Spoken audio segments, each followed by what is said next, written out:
welcome and thank you for tuning in to the Believe in Yourself podcast. I'm your host, Mr. Believe, better known as Kevbiyi, man. And if you yourself are interested in creating your own podcast, let me show you how to do it, man. Let me give you some great advice.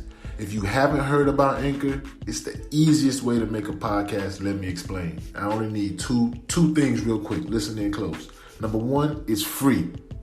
That should say it all right there. But if that's not enough, number two, you can make money from your podcast with no minimum listenership. That means you can start making money from day one on your podcast and start putting that money to good use. So, let me give you the information. Download the free Anchor app or go to anchor.fm to get started. That's ANCHOR.FM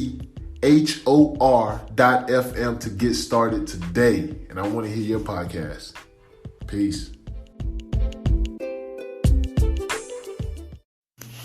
Thank you for tuning into the Believe in Yourself podcast. And today we have a special episode for you. This is actually an episode from another podcast where Kevbiyi sat down with the host of the particular podcast, and it's called Testimony Tuesdays, where you talk about your faith and your views on God and religion. So I figured it'd be a good episode for us to join in and listen in on. And thank you guys for tuning in. See you guys next time.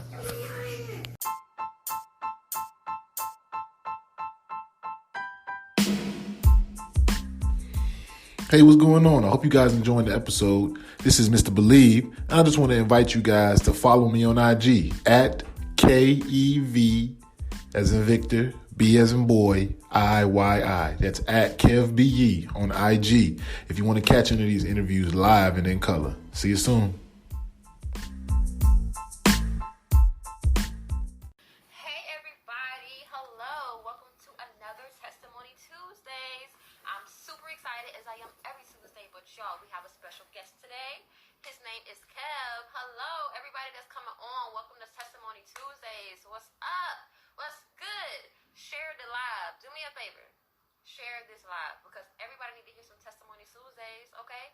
Share the live. I'm going to do the same thing while I'm sitting up here talking. Share this live. If you coming on right now, share the live. Share the live. Hold on. I'm sending it out to everybody right now. I'm like, look, you better hop on, tune in. What's up? Okay, y'all. Share the live. If you coming on, share the live. Hey, everyone. Hey, y'all. Share the live as you are coming on. We have a special guest today. His name is Kev. We're going to give him a few minutes to get ready. But in the meantime, I just wanted to thank everybody for all of your support, all of your love. Hey, Bree.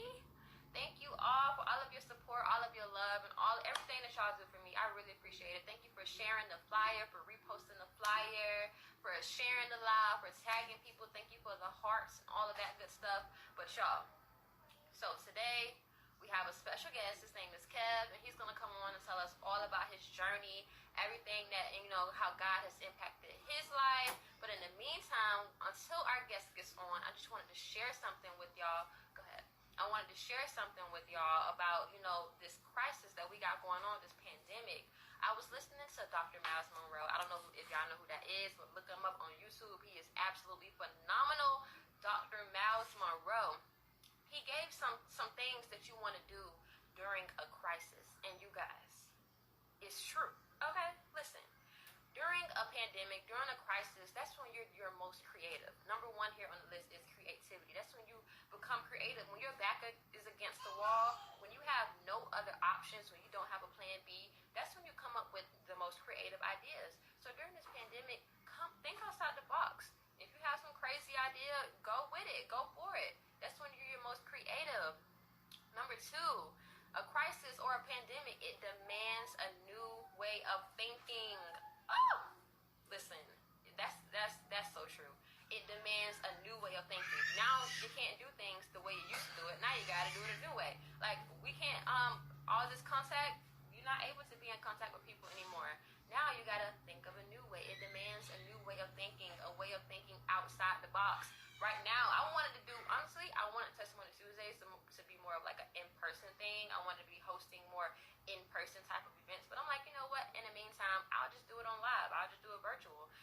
it virtual right now. Number 3, improve and advance over old ideas. I guess that's kind of like the same thing as demands a new way of thinking. But also, pandemic, crisis, it produces growth. That's when you grow the most. Woo! If it wasn't for this pandemic, I don't think I would be doing Testimony Tuesdays. I don't think I would be doing it at all. Like, I'm thankful for this pandemic because it literally grew me in the most craziest way. I'm a really shy person. I mean, it's a little bit. I can be shy. And it's like, I don't feel the most comfortable getting in front of a camera and talking, especially on live. Like, so any mess up that I make is live. Somebody's going to see it. But I grew outside of that. I'm like, whatever. Oh, well, no one's perfect. So that's just a part of that, you guys. That's a part of it. It produces growth. Are you growing right now? Are you growing? How are you growing? You got to be growing. Watering that seed every single day. Bree said you do awesome. Thank you. See, I love Bree, y'all. She always supporting me. But thank you. I do awesome, but it's like you still have that feeling on the inside of like, oh my gosh, I'm not doing awesome. That's still there at the same time. Like, but you gotta just kind of gotta push it to the side, ignore that feeling. But number 5, pandemics, crises, they create new opportunities. New opportunities. Like I said, if it wasn't for this pandemic, I don't think that I would be doing Testimony Tuesdays at all. Like, no. It literally just came to me one day. Yeah, it creates new opportunities. A lot of people, a lot of friends that I know started businesses out of this pandemic. Created new, they tapped into talents and gifts that they didn't even know they had during this pandemic. So I definitely agree with this statement by Dr. Miles Monroe. It creates new opportunities because it does. Like I said, when you're back against the wall, you get creative. So moving on to number 6, it produces and manifests true leader abilities. Wow, I love that one. It produces and manifests true leader abilities. During this pandemic crisis, whatever you want to call it, it really, really brought out my leadership skills. Or it's still coming out. It's not all the way out yet, but it's coming out more than it's ever came out before ever in life.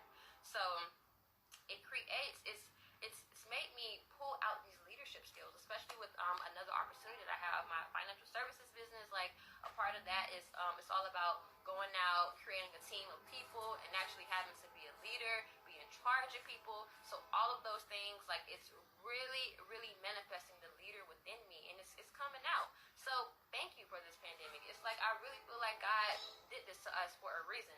Son, Braylon, go close the door. Go close the door. Okay, go close the door. I wish y'all could see my son right now, but I cannot show him. Go close the door. Go close. Okay, we're gonna go. Go close the door. But anyways, like I was saying, it produces and manifests a leader. We become leaders in these pandemics. Okay? Listen. And number 7, passion for a new vision. Passion for a new vision. Like, the things that I do now, I didn't have passion to do this before this pandemic. Testimony Tuesdays, I didn't have a passion to do this. It wasn't there. I didn't have a passion to do any of this, to get on live and talk to people. No. But that's what the pandemic did to me. It made me into an amazing leader. And it was making me into an amazing leader. And I thank God for that. I really do. But other than that, you guys, that was all I had on this list. I was pretty certain that my guest would have been on by now. But we're going to improvise. So moving forward, he's telling his testimony. Let's just share a little bit of my testimony and what I've been dealing with the last few days, you guys. I have really been in, I don't want to call it a dark space, but I've been in a space. You know, it's not the most brightest space. It's not the most fluffy and happy-going, optimistic me that it usually is. But I've been in a space, and lately, the last few days, I've been having to push in with God more than ever. Like, I have to pray every single day. I have to listen to my worship music every second of the day, because if I just have a moment alone in silence, I feel like that's when the enemy creeps in and put those thoughts of discouragement into me. So if anybody else is having to be going through like some kind of, struggle at the moment, I don't know, I really encourage you to just really dive deep into your word. Today, actually the last 2 days, I came across, I had a friend here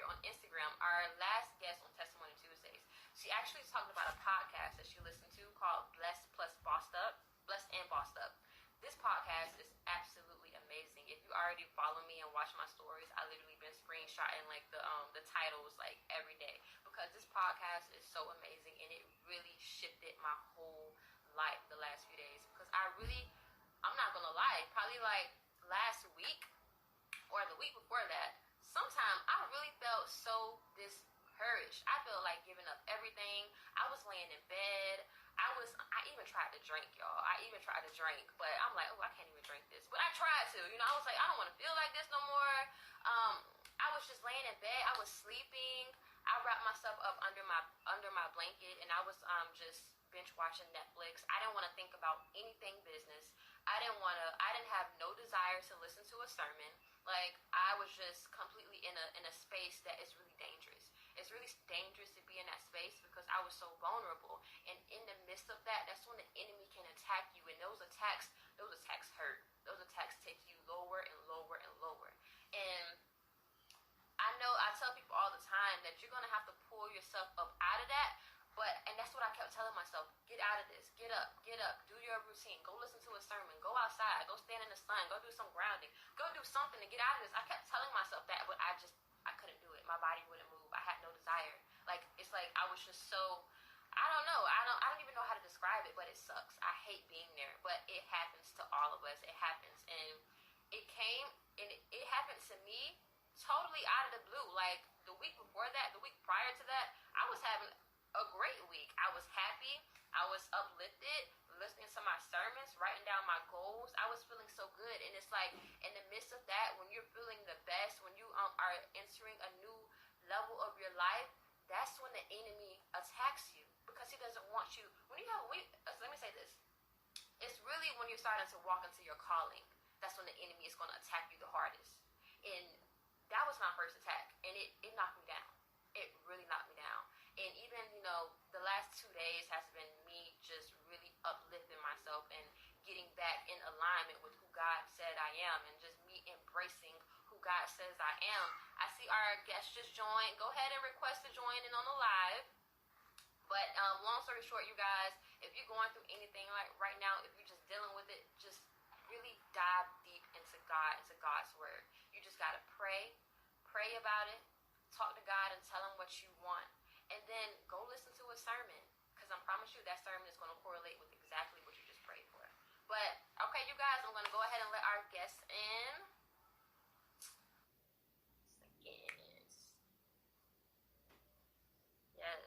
Yes, Melinda, when you're trying to better yourself, everything, yes, that is so true.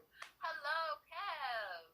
Hello. Apologies for my tardiness, man. No, it's fine. I was just telling the people a little bit about my little testimony I have going on, so it is okay. Thank you so much for coming on. I'm so happy to have you.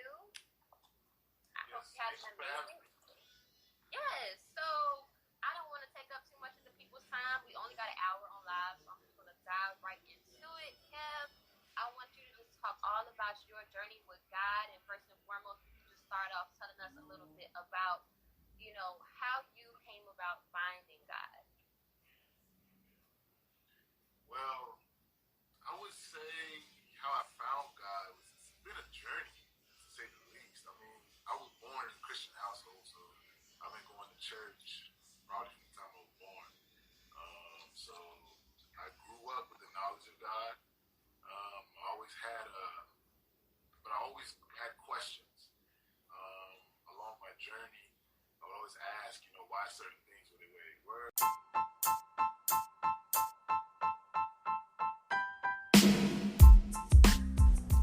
Hey, it's Mr. Believe, and I'm here to tell you about Titan Protective Services, where they protect what matters most to you. Titan Protective Services provides innovative security solutions for apartment complexes, rental properties, and condominiums. We believe that as a family-run company, we are here to make sure your property is taken care of and protected from vandalism, theft, and destruction. Contact us today for your security needs. Visit www.titanproserv.com today or call us at 844-39-TITAN. That's 844-39-TITAN. And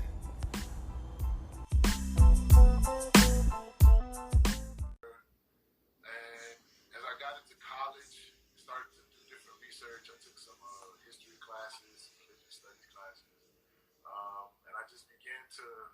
seek out understanding for myself, knowing who God is and what He is.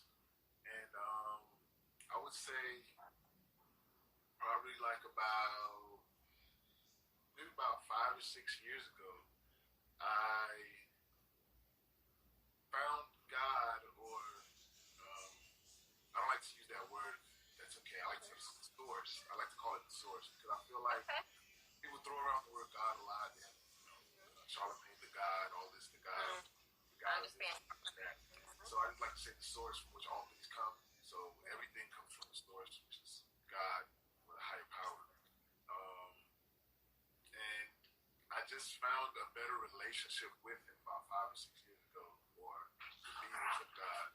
And He's just been guiding me and allowing me to flourish ever since then. I mean, I guess my take on it is a little unique because I did grow up in a Christian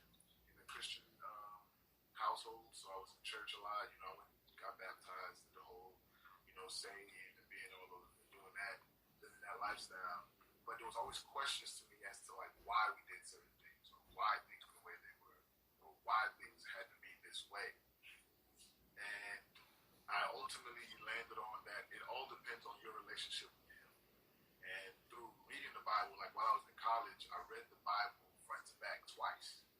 So that was like my own journey into trying to understand, okay, what is this thing really trying to say? What is it really saying to me, for me? And yeah, that's pretty much how I found Him. I mean, I feel like it's just more of a relationship that I have with Him that helps me to navigate this world on a daily basis. Okay. I really like that. You said you read the Bible front and back twice. Wow. So for me, I've been trying to get into reading the Bible.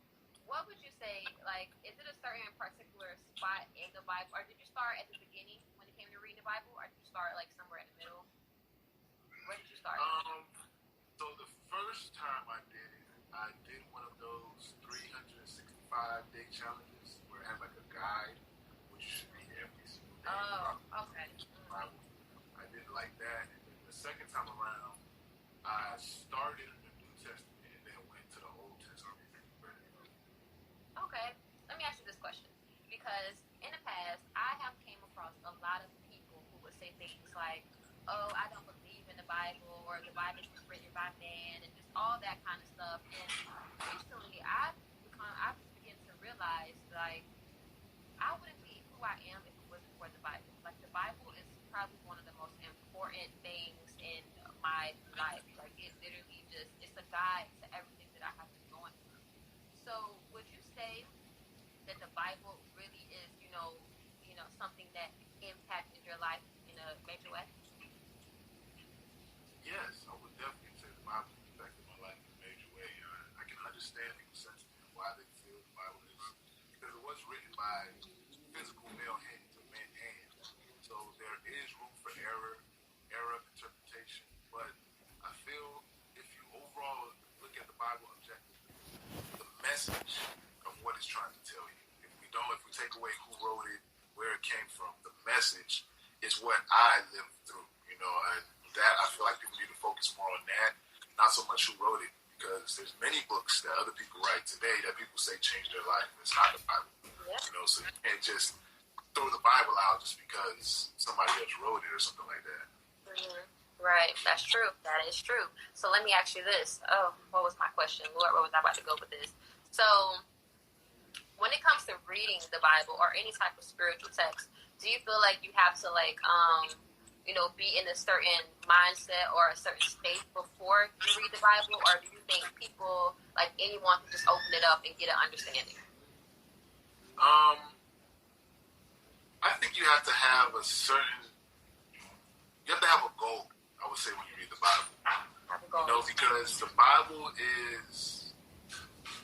it's very nuanced. Depending on how you feel that day or what situation you're going through, the message that you're going to receive is going to be different. You can read the same verse that you read 2 weeks ago, and today, because you're going through something different, it might interpret it or it might affect you differently than the time you read it. So I would say, people should just understand what they're reading in the time. Try to be as focused as you can be and meditate on it. Think of it as food. Don't just look at it as another pamphlet or another instruction manual you read and it's gone. After you read it, take some time to reflect on what you read. Maybe read it twice so you get a clarity. Maybe you skipped over a word. I have slight dyslexia, so sometimes words get mixed up when I read it. So sometimes I'll read it twice and I'll meditate on it. And I believe when you do that, take the time to really absorb whatever message God is trying to convey to you during that time. Okay. Sounds good. So would you say that you have some type of, prayer routine or a routine that you have to keep, your faith with God? I would say I do have somewhat of a routine. I kind of fell off of it a little bit. Lately I've been getting a little busy, which is not too good. But for the most part, I get up at 5 o'clock in the morning, and what I do as prayer now is not what I traditionally grew up with.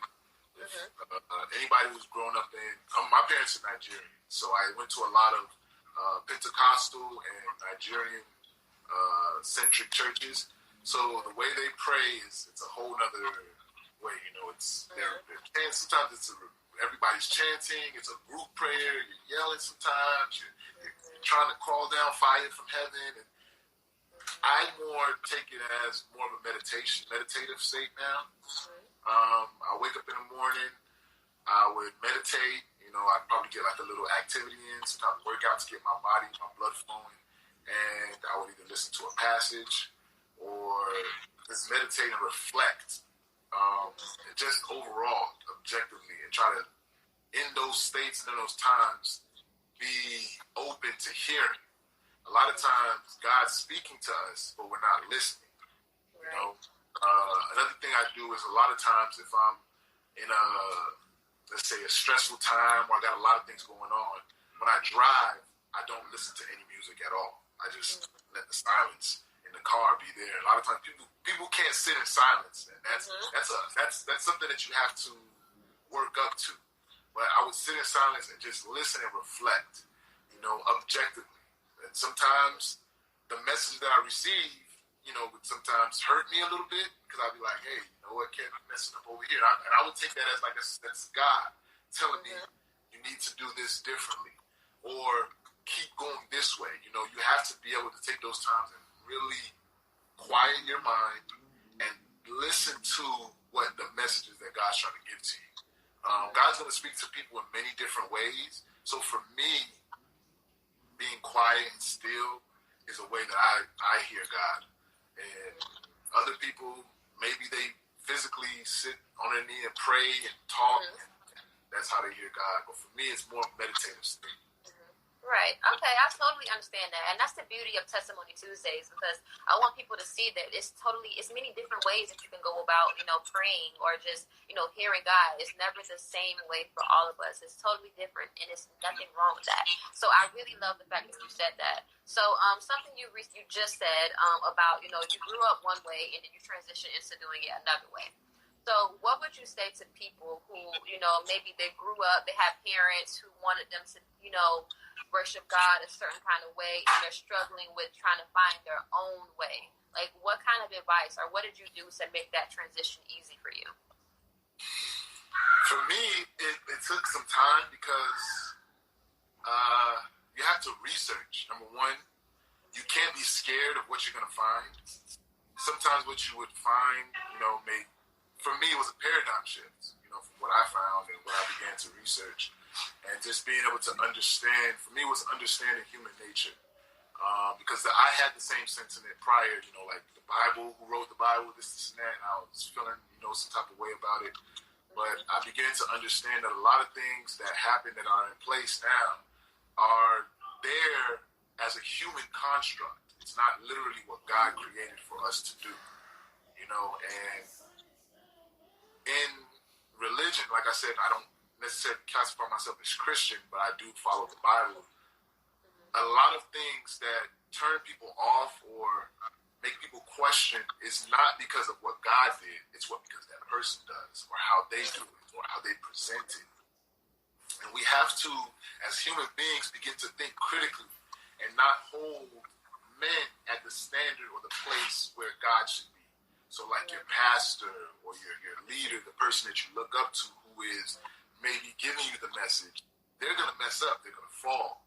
They may not convey the message to you properly. You have to be able to take all those things into account and hold accountability towards yourself to now interpret that for yourself. You know, you can't just, because Pastor such and such said this, that's it. Or because Sister such and such told me this, that's it. No, you have to have your own relationship with God, and you on that day when we all close our eyes or whenever we meet our Maker, you're going to have to give an account for your relationship. It's not going to be based on what, Sister such and such told me that I'm supposed to worship you like this, and so I was doing it this way. That's not going to fly at that time. Everybody opens up their eyes and they close their eyes by themselves whenever you come into this world and whenever you leave. So just having that understanding for me is what I would say helped me on my journey. Not being afraid of when you do research and you study. I would say whatever religion you're in and you worship your God, I would say study your religion, yes, but also don't be afraid to study others. You know, because I look at God like, if we're to make it an object, let's say God is my wallet, for a lack of better, I feel like, at least this is for me, I feel like a lot of times people get bent up on the description of this wallet. So if I hold it like this, and the view that we're both looking at it, what you're seeing is different from what I'm seeing. So you're probably going to see that it's closed here, there's no openings, and there's nothing really inside of it. But what I'm going to see, there's openings here, there's some money in there, there's some cards. And I feel like what people get caught up in,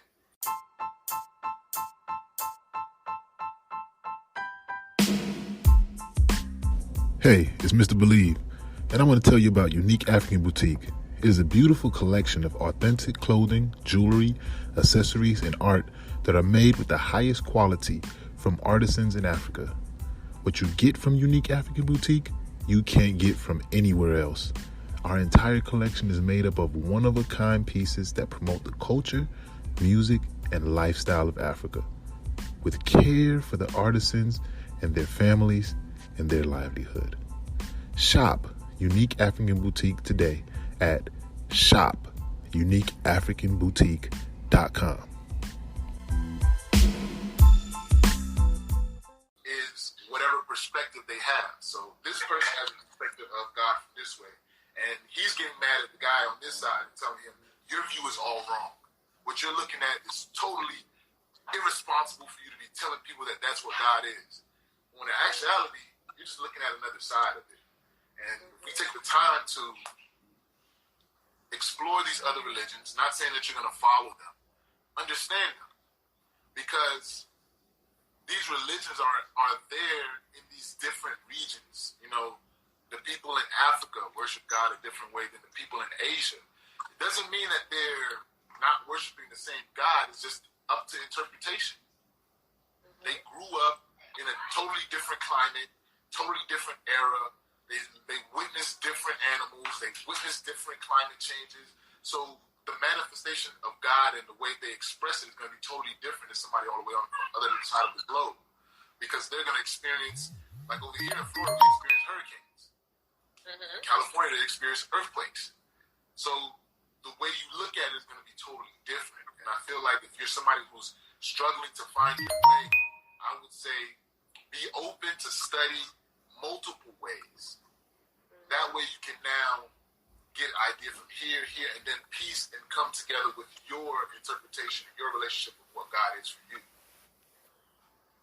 Wow, I love that. That was a nice one. I love that analogy you just gave because that's totally true. The perspectives just be different. I've always been the type of person who loves to, dabble into other type of religions and how other people do things, and that honestly really helped me. For example, I had a class in college I took. I think it was called women's religion, something like that. But we were learning a lot about.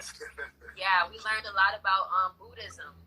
Yeah. I even went to like a Jewish church and spent some time with them, and it's not really different. You know, we're talking to the same God. You know, they have the same type of ways that they go about it. So I really loved it. I enjoyed it, and it really opened my perspective. So I totally understand that, and that's really powerful.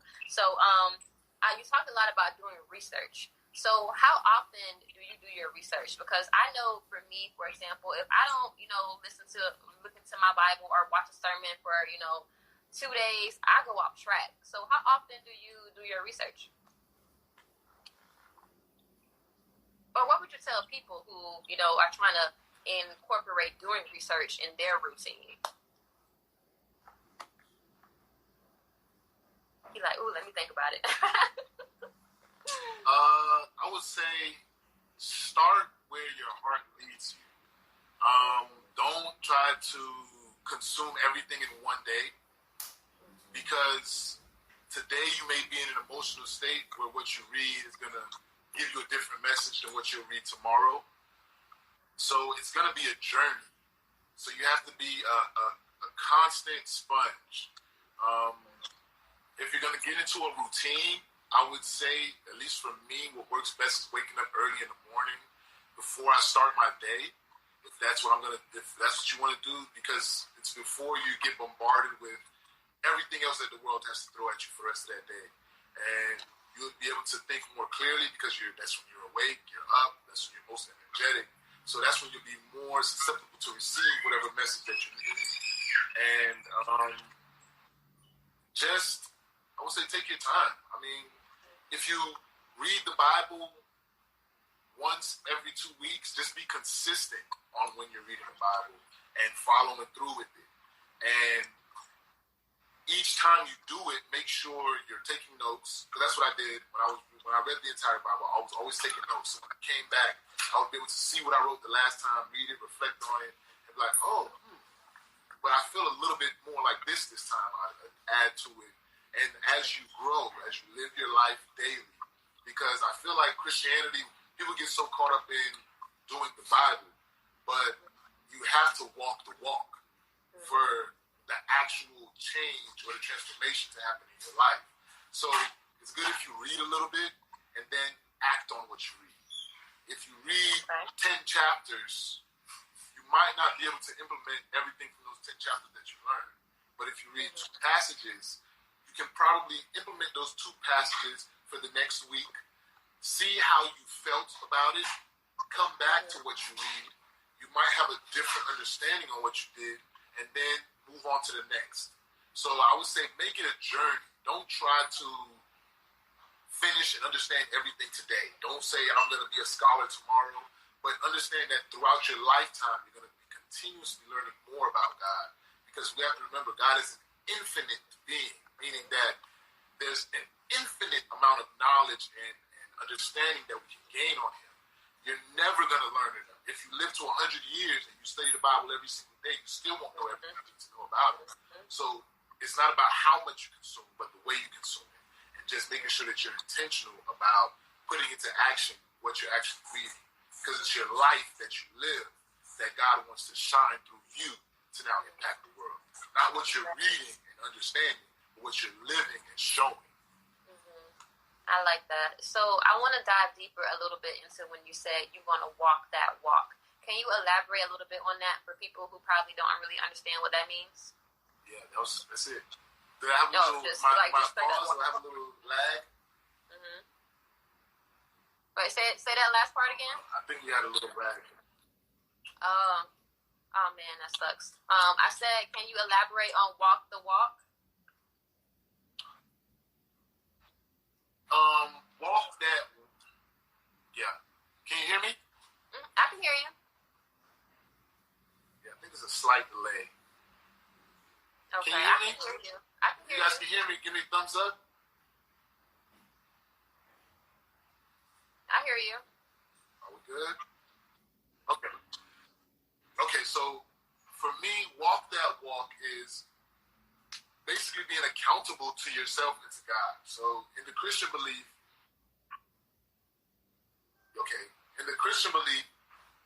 God lives within every single one of us.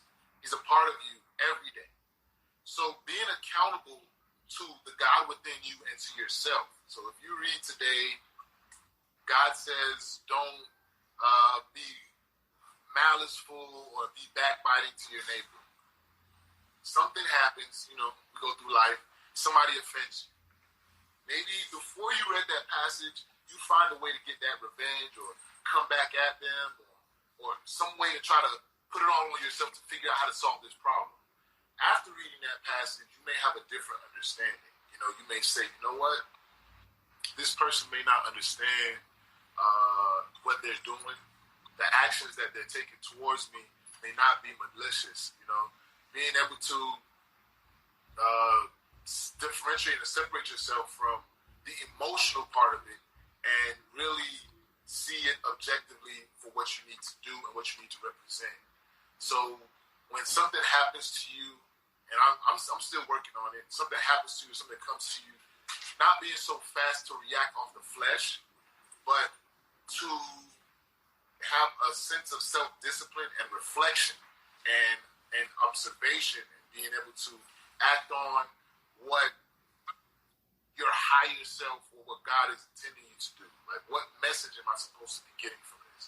Or how am I supposed to represent God in this area today? How can I get better at showing the love of God to other people today? What can I do? Because it's going to look different for everybody in whatever situation or whatever circumstances you find yourself in. But always being able to reflect and then act is going to be probably the biggest, I would say, key that you could use in being able to walk the walk of faith or walking out your faith or walking with God. Because a lot of times through habits and things that we learned as a child and bad habits that we pick up, we are just acting and doing. And that's where I would go back to the whole accountability. I was born into a Christian household, but I only was a Christian because my parents told me to be. I only did what they did because they said that's what I should do. And that's what the good thing to do. This is going to get me to heaven, and this is what I'm supposed to do. It was never a conscious thought of saying, okay, this is why I'm doing this. This is why I'm taking account for what I'm doing, and this is why I'm implementing it in my life. It was more I was following the status quo and not taking ownership for my actions and the things that I do and how I react to situations. A lot of times, something bad happens to people, and they'll do a whole big outburst. They'll be unruly, cursing, and a whole bunch of things. They say, God knows my heart. Does he really? Because if you are really holding yourself to that account and higher standard, should you still do those same things? Or should you mature and grow from that? Yeah, that's good. That's really good. That's a good one.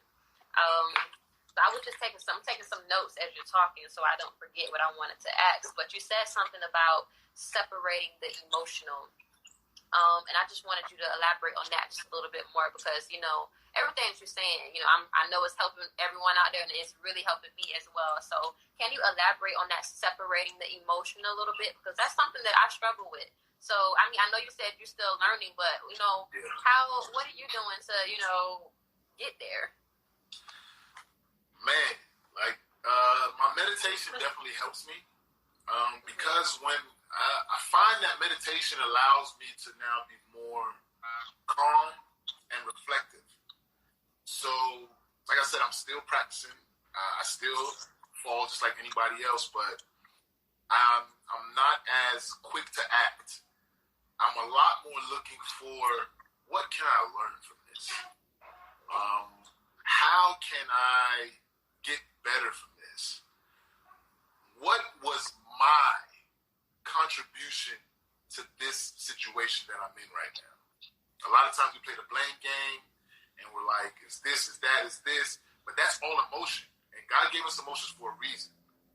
So you have to take your emotions and be able to now decipher them and figure out why am I feeling this way?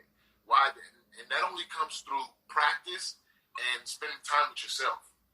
Why do I react this way when somebody does this? Is it because of something that happened to me when I was a kid? Is it because I'm being defensive? Is it because whatever, there's a plethora of reasons why you react to something. But you have to be honest with yourself and give yourself, when you look at yourself in the mirror, the real answer. Maybe not the answer, the politically correct answer that you'll tell everybody.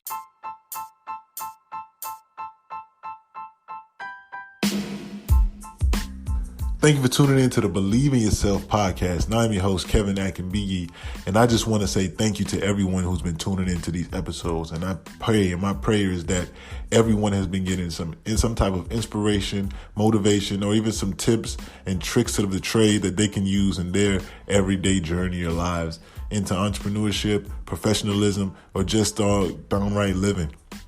Now, if you want some more from our guests on the show, we're eventually going to be partnering with them and bringing you some special discounted items later on. So if you love these guests and love the things that they have to offer and you would love to support and build the community, all you need to do is text BIY to 31996. That's BIY to 31996. And let's grow this community together. Peace.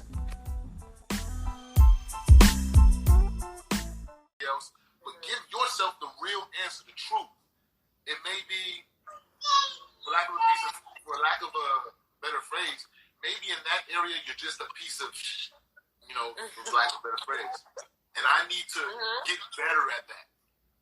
Right. Be honest with yourself. I'm bad at this. I really need to spend time getting better at this. Once you come to that understanding of where you're at emotionally, where you're at mentally, then you can build from it. But if you're in denial and you say, I reacted like that because you. I did that because you. I did that because you. You're not being honest with your emotions. You're feeling those emotions for a reason. And it could be you did that because maybe you're jealous. Maybe you're insecure. Maybe there's a lot of reasons why people react to things. But sometimes we don't deal with those. It's better to point the finger and say, you caused that. The devil did that. It was the devil. It was the devil.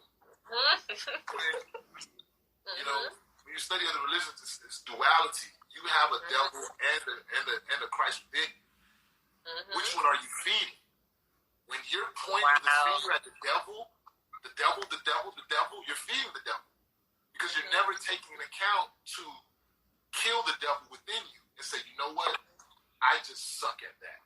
How can I get better? And once you're at that stage where you humble yourself, I believe you're not going to be perfect, but then you'll be able to grow. Maybe you're at ground zero, but you finally, I figured out I suck at this. It's me. It's me. It's really me. Now you can go and start to do some research. How can I overcome this in my life? What steps can I take on a daily basis to make me more aware of these feelings that I'm having and to now mature from these feelings and to grow into the being that God really wants me to be the example that God wants me to be in my life. But it's hard. It's not easy to say, you know what, I suck. Nobody wants to say that they're not good. Everybody wants to be like, I'm great, I'm doing good in my life, this and that. You gotta hold yourself accountable. And that really is the true meaning of love and self-love. Being able to be honest with yourself, because now you can grow with yourself and with God. Wow. I love that. That is so amazing. That's something that I honestly can say. I can account for that. That's totally true. Me, a while back when I first started my spiritual journey, I had to really dive deep into why I was feeling a lot of things. I had jealousy going on. I had feelings of feeling insecure about myself. And what I would do was I would go to YouTube and I would actually type in stuff like, okay, how to not be jealous, or why am I jealous, and just started there, and that really helped me grow. So I definitely agree with what you're saying. That truthfully made an impact in my life. So I just have one more question for you. I really want to talk about meditation because I know you said you meditate. So yeah. A lot of people really, when I ask them why don't they meditate or where do they struggle with meditation, it's always, I can't quiet my thoughts. So what would you say to that? The whole quieting your mind thing, like, how do you do that? See, I think that's the problem. Sometimes people feel like with meditation, you're supposed to quiet your thoughts. Actually, you're not supposed to quiet your thoughts. You're supposed to allow your thoughts to come and go. Because what meditation teaches you is teaching you that you don't have to hold on to that energy. So when you're meditating, you're observing your thoughts, and then you're letting them leave your mind. And then you're getting back focused and being back quiet. So every time another thought bombards your mind, you're practicing observing this thought and then letting it go. So now when you get into a situation where usually you get hyped up real fast, you're able to then, because of the practice of meditation, catch yourself, say, hey, why am I feeling like this? Oh, okay, let me just let that go. It wasn't that serious. That's what meditation is about. It's not about quieting your mind. It's about allowing the thoughts to come, observe them for what they are, and then let them pass. Wow, that is so powerful. I love that. That's absolutely amazing. You guys, I hope everybody's taking some notes. All right, letting it all sink in, because that was a good one. Like, you definitely came on here and dropped a lot of gems for us. So if anybody have any questions for Kev, definitely ask your questions. Melinda says, when we pray, we're talking to God. During meditation, God speaks to us. That's, absolutely true. Let me see if I wrote down any more questions. Okay, one more question. Look, you said spending time with yourself. I want you to talk about that a little bit, because it's so important for us to be in that isolation at a period of time. So what would you say for people that, need to spend some time alone for themselves? I would say find a hobby first. Maybe find something that you like to do alone that you can do, whether it's maybe you like to build model cars, or like for me, I like to put things together sometimes. So I'll like find a new IKEA item or something around the house that needs to be fixed. Like just recently, I changed the blinds in my house just to do it, really, just so I can, because I like, that's like my own time with myself. And it allows me, while I'm doing it, to just release my energy, release my thoughts. Maybe work out. Don't have a workout partner for the day. Go running. Because I feel like it's really important for people to get comfortable being with themselves. Because if you're not whole yourself, you can never be good to anybody. You can never put anything into anybody. So you need to fill your own cup with love, understanding, comfort yourself. That's where the affirmations come in. You have to affirm yourself first, because the first person that affirmed you was God. Now, like I said earlier, God is within you. So when you start to wake up, you affirm yourself.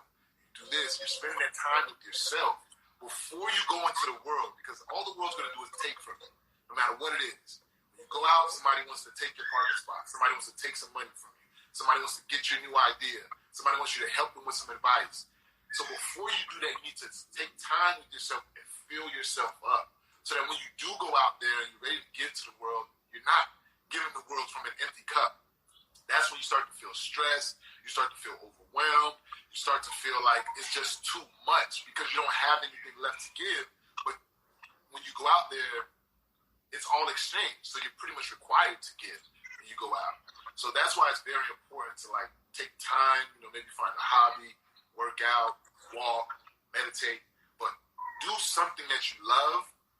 If you're finding time, if it's hard for you to find anything to do, find something that you love. Even if it's to binge watch Netflix, do it by yourself. You're just doing it by yourself, and you're alone with yourself and your thoughts by yourself. Laugh at yourself, joke with yourself, whatever it is, so that when you are able to go out into the world, after your cup is filled, now you can overflow to other people. Oh, yeah. Absolutely. Absolutely. So, Kev, thank you so much. Before we close, is there anything that God put on your heart that you want to just share with us? I would say,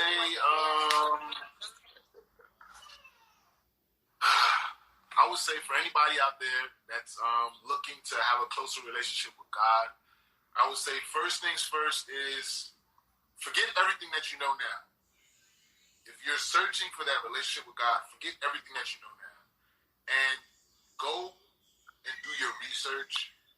Find, whether it's reading the Bible, whether it's watching YouTube videos, or reading other manuscripts and books, find those things and don't be afraid of what you find. When you do find these things, be objective about it. Don't have a personal attachment to the past of what you learned. You know, maybe you'll come across some new information that may shock you and may have a paradigm shift in your life. But because you're holding on to old ideas or old perspectives, you're not going to allow yourself to evolve and change and grow. So for anybody out there who's looking to grow and get into a deeper relationship with God, forget anything anybody ever told you. Forget everything you know now and start your journey today. And learn with an open heart and a free mind, ready to receive. Now, when you're receiving, you also need to sift through. This is the information age. There's a lot of garbage out there, and there's a lot of good out there. You have to be able to take in the information, fact check it, resonate with it, and sift the chaff from the wheat. For all the bad stuff, keep the good, and continue to build on top of that. Wow, absolutely. Kev, thank you so much for coming on and dropping those gems. First, before you go, can you tell the people where they can find you, where they can find your podcast, your Instagram name, all of that good stuff? Okay, well, my name is Kevbiyi. So my Instagram is Kevbiyi, K-E-V as in Victor, B as in boy, I-Y-I. I have a podcast called Believe in Yourself. It's for everyday entrepreneurs, and an entrepreneur to me is anybody that's doing the business of life, meaning that you're looking to create generational wealth, you're looking to pass down wealth to your generation, you're looking to just create streams of income and avenues for your family and your family to come.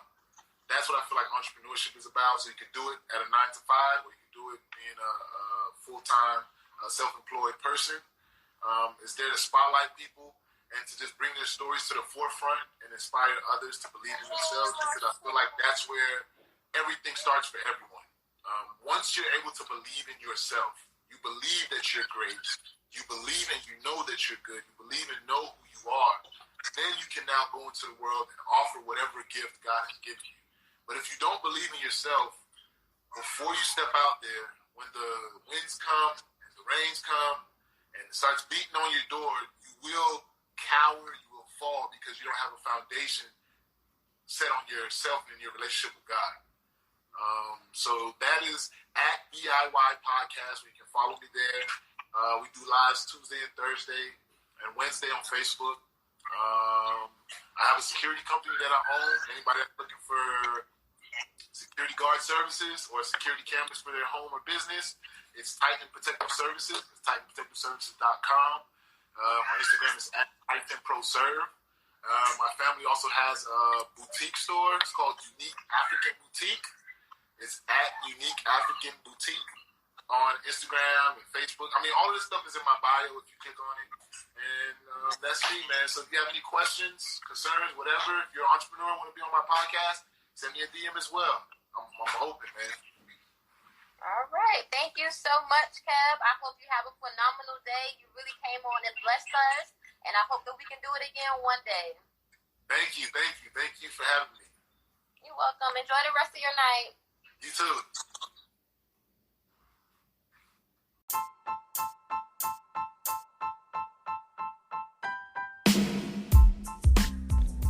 This show is brought to you by Believe in Yourself. Don't forget to visit IBelieveInMeInc.com. That's IBelieveInMeInc.com for all your BIY swag. That's I Believe in Me Inc. for all your BIY swag. And we'll see you on the next episode.